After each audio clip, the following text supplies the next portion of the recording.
गरुड़ पुराण कहता है, मनुष्य अपने जीवन में जो भी बोलता है वह केवल शब्द नहीं होते, वे बीज होते हैं। कुछ बीज फूल बनते हैं और कुछ अदृश्य नरक। आज की कथा एक ऐसे व्यक्ति की है जिसने कभी किसी का खून नहीं किया, कभी चोरी नहीं की, फिर भी उसे नरक भोगना पड़ा। उसका अपराध था कटुवाणी।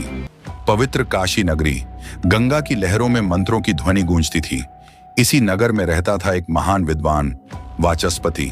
शास्त्रों का अपार ज्ञान, वेदों का गहन अभ्यास, राज दरबार में सम्मान, जनता में प्रतिष्ठा। पर उसकी वाणी ज्ञान से अधिक तीखी थी। वाचस्पति सत्य बोलता था, पर करुणा के बिना। यदि कोई शिष्य भूल करता तो वह सबके सामने अपमानित करता। मूर्ख, अज्ञानी, तू शास्त्रों के योग्य नहीं। शब्द ऐसे होते मानो आग से घड़े गए हों। गरुड़ पुराण कहता है, जो वाणी हृदय को घायल करे वह पाप बन जाती है। लोग वाचस्पति को नमन तो करते थे, पर प्रेम नहीं। उनकी आंखों में श्रद्धा नहीं, डर था। पर विद्वान इसे सम्मान समझता रहा। अहंकार उसके भीतर चुपचाप बढ़ता गया। एक दिन काल आया। वाचस्पति शैया पर पड़ा था। उसके होंठों पर संतोष था। मैंने धर्म का पालन किया है। पर जैसे ही प्राण निकले, यमदूत प्रकट हुए। वह चौंका। मैं? यमलोक? यमलोक का दरबार।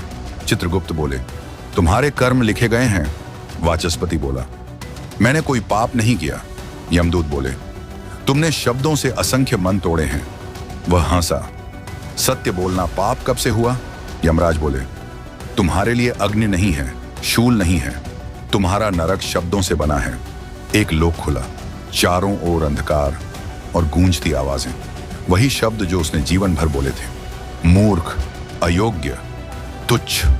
वे शब्द हवा में तैरते थे और सीधे हृदय में चुभते थे। कोई शारीरिक पीड़ा नहीं, पर आत्मा कराह रही थी। गरुड़ पुराण कहता है, वाणी का कर्म देह से नहीं, चेतना से भोगा जाता है। युग बीत गए। वाचस्पति अब बोल नहीं रहा था, वह सुन रहा था अपनी ही प्रतिध्वनि। आखिर उसने रोते हुए कहा, यदि मुझे फिर जन्म मिले तो मैं मौन को गुरु बनाऊंगा। उसका जन्म हुआ एक मूक बालक के रूप में। वह बोल नहीं सकता था, पर उसकी आंखों में करुणा थी। वह बिना शब्दों के सेवा करता और लोग उसके पास शांति पाते।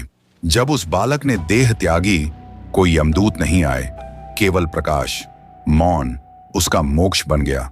गरुड़ पुराण कहता है, शब्द सोचकर बोलो, क्योंकि वे मृत्यु के बाद भी तुम्हारे साथ चलते हैं।